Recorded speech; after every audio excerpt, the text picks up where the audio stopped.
এয়া বাবৰি শাকৰ গুটি ছটিয়াইছিলোঁ নৱেম্বৰ মাহতে। তাৰে আমি শাক খাই পেলাই এইটো কলম দি ৰোৱা হৈছিলে। এই কলম দিওঁতে এনেকুৱা ডাঙৰ হৈ পেলাই আমি পাতবিলাক খাই আছোঁ। বৰ্তমান এইটো ফুল ফুলি গ'ল। এই ফুলৰ পৰা আমি গুটি ৰাখি থ'ব পাৰিম। এয়া কবিলাই হৈছে, কবিলাই খাবলৈ আমি ৰুই থৈ দিছিলোঁ। পাতবিলাক খাবৰ কাৰণে আমি ৰুই থৈ দিয়া হৈছে। কবিলাইখিনি ডাঙৰে হৈ গ'ল বৰ্তমান। এয়া আমাৰ পালেং পাত। পালেং আমি নৱেম্বৰ মাহত ৰোৱা পালেংখিনি খাই এতিয়া কলম দি থৈ দিছিলোঁ। এই কলম দিয়া পাতৰে পৰা আমি এতিয়াও খাই আছোঁ বৰ্তমান, আৰু নতুনকৈ সিঁচা হৈছে, নতুনকৈ গজিছে। এইখিনি আমি ছেপ্টেম্বৰ মাহত পুতা বাবৰি আছিল। ছেপ্টেম্বৰ, অক্টোবৰ, নৱেম্বৰত খালোঁ। খাই পেলাই ডিচেম্বৰত আমি ইয়াতে আকৌ নতুনকৈ কেইপাহমান বেলেগ জেগাত ৰুইছোঁ। তাৰ পৰা কলম দি আনি আমি ইয়াতে ৰুইছিলোঁ। এই কলম দিওঁতে এনেকুৱা হৈছিলে, এতিয়া ফুলি গ'ল এইখিনি। এই ফুলা বাবৰি শাকখিনিৰ গুটিখিনি আমি থৈ দিব পাৰিম অহা বছৰ ৰুবৰ কাৰণে। মই যোৱা বছৰো এনেকৈ গুটি থৈ দিছিলোঁ। বৰষুণ পৰি গুটিখিনি বেয়া হৈ গ'ল, সেইকাৰণে এবাৰ আকৌ গুটি কিনি আনি আমি ৰুইছোঁ। ফুলনিখন কিমান ধুনীয়া লাগিছে দেখিছে নহয় আপোনালোকে। যদি আপোনালোকৰো এনেকৈ জেগা আছে বা ছাটত এনেকৈ টপ চপ দি এনেকৈ ৰুই পেলাই খাব মন যায়, এনেকৈ গুটি বজাৰতে পোৱা যায়। এনেকৈ বাবৰি গুটি কিনি আনিব। কিনি আনি এনেকৈ মই প্লাষ্টিকৰ বাকেট কিনি আনিছোঁ। তাত মাটি, পাচলি, বাকলি দি, পচন সাৰ দি এনেকৈ ৰোৱা হৈছে। এই সৰু বাগিচাখনত যিকোনো বস্তুৱে সৰু সৰুকৈ ৰুব পৰা যায়। এয়া পালেংখিনি আমাৰ গুটি হৈ গ'ল। নৱেম্বৰ মাহতে ৰোৱা পালেং আছিলে। শাক খাই যিখিনি থাকি গৈছিলে সেইখিনি গুটি হৈ গৈছে। এতিয়া গুটি থৈ দিব পাৰিম। এইখিনি ধনিয়া পাত। এজোপা বেঙেনা আমি 10টামান বেঙেনা খালোঁ। বেঙেনাজোপা কাটি দিয়া নাই, তাত কলম দিয়া থোৱা হৈছে। যদি এইবাৰ এডাল নতুনকৈ বেঙেনা পুলি পচাইছোঁ, সেই বেঙেনা পুলি যদি ভাল হয় এজোপা কাটিয়ে দিয়া হ'ব। এতিয়া বৰ্তমান এই ধনিয়া পাত। ইয়াত আকৌ নতুনকৈ ধনিয়া গুটি ৰুইছোঁ। আমি বাবৰিখিনি এনেকৈ পালেং দি থৈ কলম দি থৈ দিছোঁ। চাওকচোন, এই কলম দিয়া বাবৰিখিনি আৰু এসপ্তাহমান পিছত বহুত ডাঙৰ ডাঙৰ হৈ যাব। এইখিনি পিঁয়াজৰ পুলি ৰোৱা হৈছে।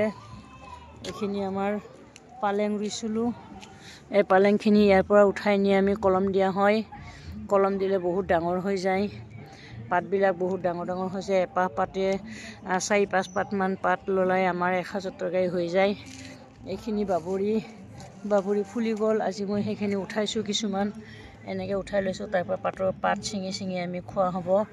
আৰু এইখিনি বাবৰি তাত আমি কলমৰ পৰা মানে এঠাইত ৰোৱা জেগাৰ পৰা আনি ইয়াতে কলম দি থৈ দিছোঁ।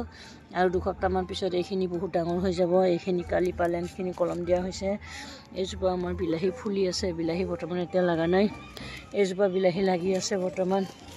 এজোপা বিলাহী পকিবলৈ হোৱা নাই। এইখিনি জলফাই বিলাহী হয়। বিলাহীৰ জাত কেইবাটাও আছে। এইটো হ'ল জলফাই বিলাহী লাগিছে বৰ্তমান। মই পুলি কিনি অনা নাছিলোঁ। খোৱা বিলাহীকে গুটি পেলাই থৈ দিছিলোঁ। তাৰ পৰাই পুলি হৈছে, হওঁতে কলম দি থৈ দিলোঁ। এইটো বিলাহী পকি আছে। আমি কালি 4টামান ছিঙি খালোঁ। এইটো বিলাহী পকি আছে বেলেগ ধৰণৰ। ইয়াতে আকৌ আমি ধনিয়া গুটি ৰোৱা হৈছে। ইয়াতো ধনিয়া গুটি ৰোৱা হৈছে। লাষ্টবাৰৰ কাৰণে আৰুতো ধনিয়া নহ'ব। ইয়াতে আমাৰ এইকেইটা বিলাহী বেলেগ ধৰণৰ। এইকেইটা লোকেল গোল গোল বিলাহী। এইটো জলফাই বিলাহীটো নহয়। এজোপা নেমু গছ নে কি জানো ক'ব নোৱাৰোঁ। মই ডাল এটা আনি পেলাই ৰুই থৈ দিছিলোঁ। সেই ডালৰ পৰাই এই নেমু গছজোপা হৈছে। পিছলৈকে খাব পাওঁ নে নাপাওঁ নাজানো। কুমলীয়া পাত আহিছে বৰ্তমান। এইখিনি পদিনা আছে অলপ চলপকৈ। এইখিনি গ্ৰ' বেগত আমি সেইদিনাখন খেতি কৰিছিলোঁ। ইমানখিনি ডাঙৰ হৈ গ'ল এতিয়া। ইয়াৰ পৰা আমি এতিয়া কলম দি বেলেগত ৰুই আছোঁ। এইখিনি আমাৰ বাবৰি শাক হয়। কলম দিলে বহুত ডাঙৰ হৈ যায়। ইয়াতে বেঙেনা পুলি পচোৱা হৈছে এখন গ্ৰ' বেগত। এখন গ্ৰ' বেগত পালেং আছে। এইটো আমাৰ বেঙেনা পুলি পচাইছিলোঁ। পচাই আনি কালি ইয়াতে ৰোৱা হৈছে। এজোপা আলু, এজোপা জলকীয়া, এয়া বেঙেনা পুলি আমি এনেকৈ পুতি থৈ দিছোঁ। এইখিনি বাবৰি আমি কলম দি এনেকৈ ৰুই থৈ দিছোঁ। আজি 4 দিনমান হৈ গ'ল। এইখিনি বাবৰিখিনি তাৰ পৰা এই গ্ৰ' বেগৰ পৰা উঠাই আনি আমি ইয়াতে দিছিলোঁ। এনেকুৱা ডাঙৰ হৈ গৈছে। ইয়াত আপোনালোকে পানী দি, পাচলি বাকলি সাৰ দি এনেকৈ বনাব পাৰে। এজোপা মটৰ গছ হৈছে। মটৰ লাগিছে 2-4 পাতমান, ইমান বেছি লগা নাই। এইখিনি আমাৰ ধনিয়াৰ মাজতে বাবৰিও এপাহ দুপাহকৈ কলম দি ৰোৱা হৈছে। কেনেকুৱা হৈছে চাওকচোন। এইখিনি ভোট জলকীয়া পুলি দিছিলোঁ। ভোট জলকীয়া পুলিকেইটা মৰিয়ে গ'ল। বৰ বেছি নেবাঢ়ে ভোট জলকীয়া পুলি। এজোপা ফুলিবলৈ হৈছে, লাগে নে নালাগে জানো গম নাপাওঁ। এইখিনি পালেং আমি তাৰ পৰা উঠাই আনি কলম দিছিলোঁ। পাতখিনি কিমান ডাঙৰ ডাঙৰ হৈছে চাওকচোন। যদি আপোনালোকেও এনেকৈ খেতি কৰি খাব মন যায় এনেকৈ গ্ৰ' বেগ কিনি আনি এনেকৈ পালেং গুটি সিঁচি লৈ কলম দি ৰুই খাব। নিজৰ ঘৰত খোৱা তৰকাৰীখিনি এনেকৈ বনাব পাৰি। আৰু এই ভিডিঅ'টো যোনে যোনে চাই আছে লাইক কমেণ্ট শ্বেয়াৰ কৰিব বুলি আজি ইয়াতে সামৰি মাৰিছোঁ।